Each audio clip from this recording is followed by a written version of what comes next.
So section 2.7, we're going to talk about inequalities both of linear and quadratic variety.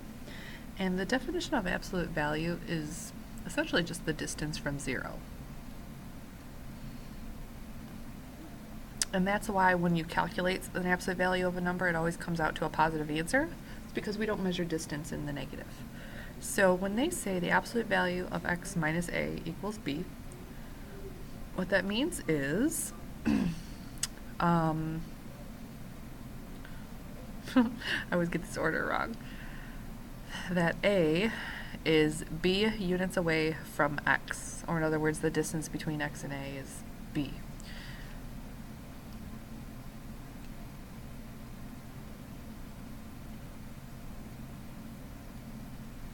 Okay. So, writing absolute value inequalities. When they say y is more than 6 units away from negative 1, the distance that we're measuring is between y and negative 1. So, you could write them a couple different ways.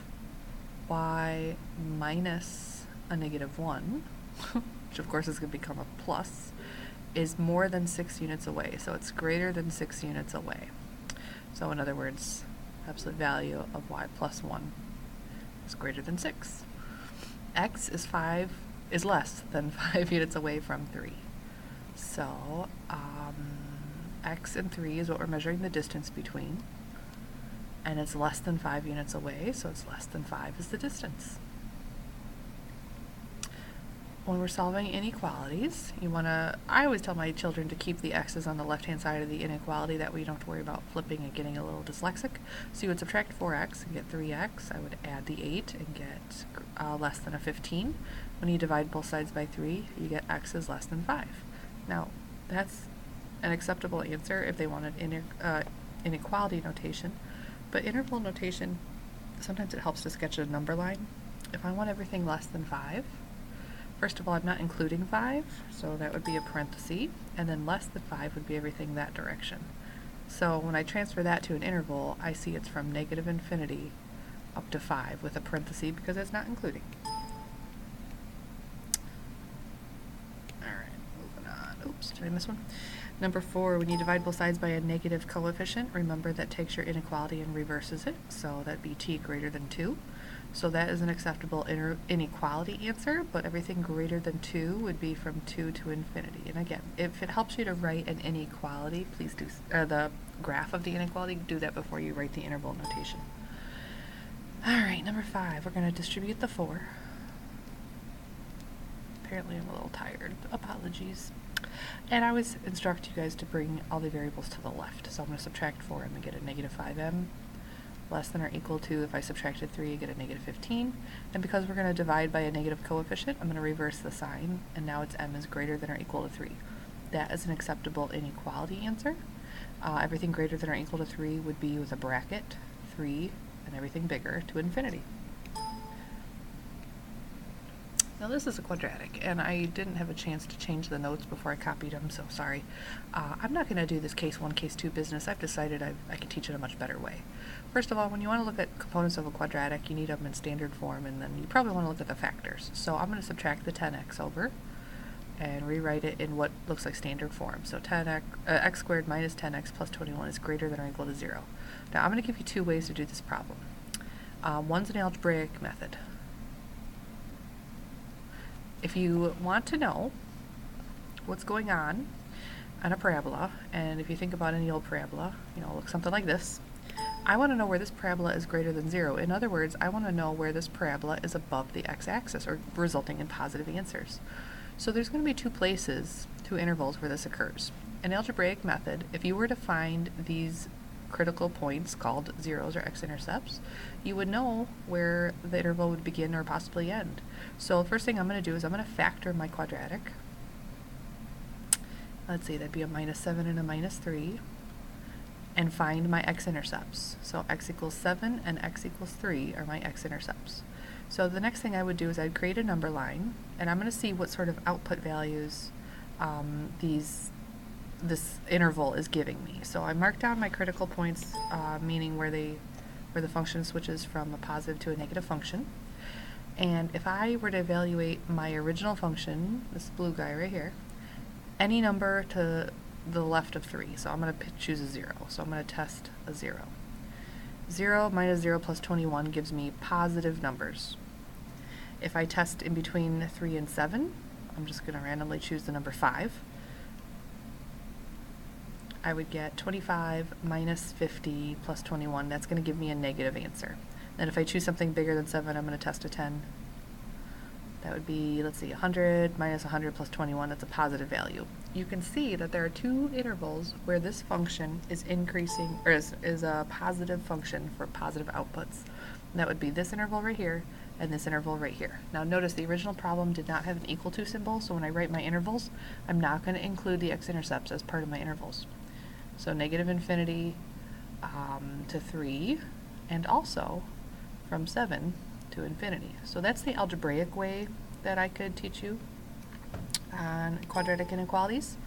There's a more graphical approach that I kind of prefer. And it goes back to what I showed you earlier. You do want to find what this function looks like, so whether that be with a graphing calculator or through factoring, and we already know from the previous problem that this parabola has an x-intercept at 3 and an x-intercept at 7. So what I would have you do is tell me, where is this function like they requested greater than 0? Well, that would be the parts that are above the x-axis. So this part that I'm highlighting in green, I would have to give my reader the interval for those green parts. And remember, intervals mean domain intervals. So from negative infinity up to 3, and also from 7 to infinity. And for the same reasons as the previous method, I'm only going to use parentheses on 3 and 7 because I'm not including the x-intercepts because I don't care where it equals 0, I just want to know where it's greater than 0. So if you choose to do this in a graphical, through the graphical method, I need you to sketch the parabola. I need you to do some sort of work showing me the answer because I need to see a little effort on your part. So again, I'm not going to do this case 1, case 2 business. We can do both methods again, I don't mind. So if I take an algebraic method, for this particular quadratic, I want to know where it's less than 0. So first I need to find the x-intercepts because that's where it changes from greater than to less than. And this factors into negative 6 and negative 2, so my 2 x-intercepts are at 6 and 2. So if I create a number line so I can test my outputs, let's see, if I put them in order, that's a 2 and that's a 6. So if I test something smaller than 2, like a 0, I get positive values. 0 minus 0 plus 12 is positive. If I test something in between here, like, I don't know, a 4, I'm going to get a negative value. And then if I test something bigger than 6, like maybe I tested an 8, I'm going to get a positive value. So since I'm interested in where this parabola is less than 0, the part that I'm trying to notate to my reader is this portion right here. So it's from the interval parenthesis 2 to 6. And we're using parentheses because I do not want to know where it's equal to 0, just less than 0. Had I done that problem in a graphical representation sort of way, I still would need to find what it looks like, kinda. And I know from my previous experience with this problem that it looks something like this, where the x-intercepts are at 2 and 6. And since I want to know where the function is less than 0, I would want to know the domain interval for this green chunk right from here to here. So I can see very easily through the graph that it's between the numbers 2 and 6, not including the endpoints of 2 and 6.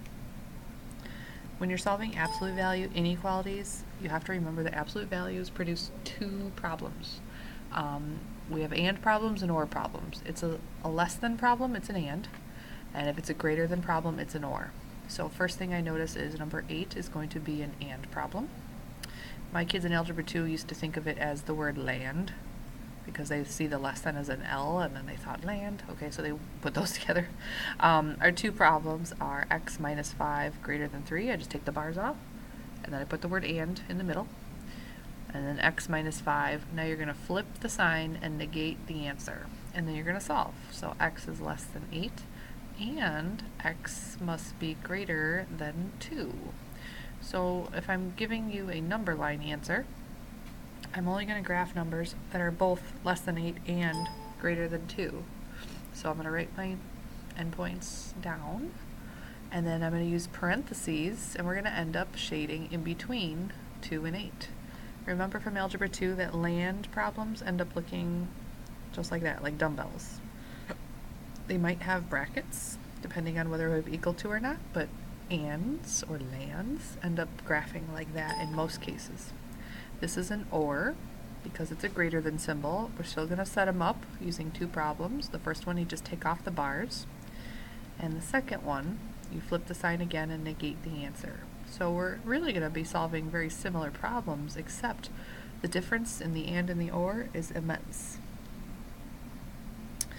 So I'm going to graph any number that's greater than 8 or any number that's less than 2. So I put my numbers down. Everything greater than 8 would be up this way. Everything less than 2 would be this way. And ors typically don't intersect, so everything that is asked to be graphed is the answer. So my solution in interval notation was negative infinity to 2. Oh, sorry, these had parentheses, not brackets. Union, oh goodness, 8 to infinity. Sorry, I'm a little dyslexic. So number 10 is going to be an and problem. When I set up the first, I just take the bars off.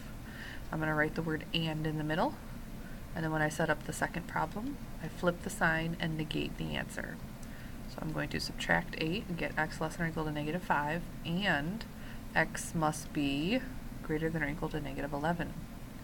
I like to give myself a number line sketch because it does help my brain think. So I have negative 11 and negative 5 in number line order. Bigger than negative 11, smaller than 5 with inclusion, so we have brackets. So my final interval answer is bracket negative 11 to negative 5. Oops. With brackets on both endpoints, of course. Number 11, you cannot set up your 2 problems until you've isolated the bars. So your first step is to subtract the 4 from both sides, producing a new problem. X minus 5 is less than negative 1. Now I'm going to set up my 2 problems with and in the middle. X minus 5 is less than negative 1, and x minus 5 is greater than negative 1. So x must be less than 4, and x must be greater, let's see, okay. Oh, sorry, it was supposed to be positive 1. Try again, because I didn't negate the answer. Negative 1 is a positive 1.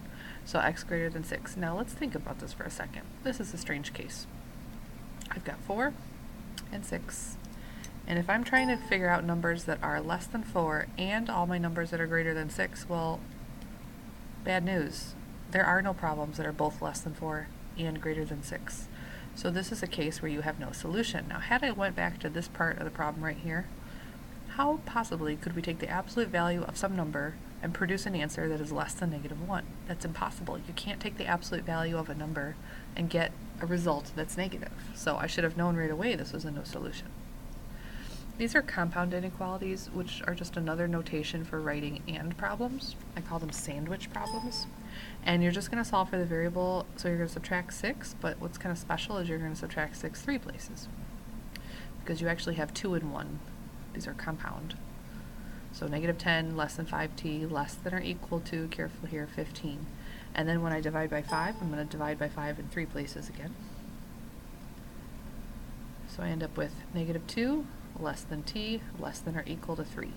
So when I draw a number line, which I like to do, I'm looking for all my numbers that are between negative 2 and 3. That's how I read that. But the kind of weird thing here is I'm not including 2, but I am including 3, or negative 2, and I am including 3. So my interval answer is negative 2 to 3, including the endpoint of 3. And then here on number 13, you have a choice. You could either distribute the 3/4 into the parentheses, or I could just multiply every single part of this by a 4/3. So negative 12 times 4/3 is a negative 16. The 3/4 and the 4/3 will cancel, leaving me with 2 minus x. And then 24 times 4/3 is, 32. So now, I'm going to subtract 2 from 3 parts. And then something kind of interesting happens after this. I'm going to be dividing by a negative. 1, which means the math happens how it happens, but that also means my inequalities are going to flip. So I'm going to have 18 greater than x greater than or equal to negative 30. If it bothers you to have these written what appears to be backwards, you could go ahead and flip the whole thing around. Just remember, when you pick up and flip around a sandwich problem like this, you're also flipping around their inequality symbols. So I'm supposed to be graphing all my numbers that are between negative 30 and 18, but be careful, you only want to include the negative 30 endpoint. So bracket on him, parenthesis on him, in between, because sandwich problems are always ands. So my interval notation answer is negative 30 with a bracket up to the point 18, not including 18 as the endpoint. So this should feel a little bit like review from Algebra 2, not too many strange things we've incorporated. Probably you've never dissected what an absolute value problem meant before, so if you have trouble, let me know.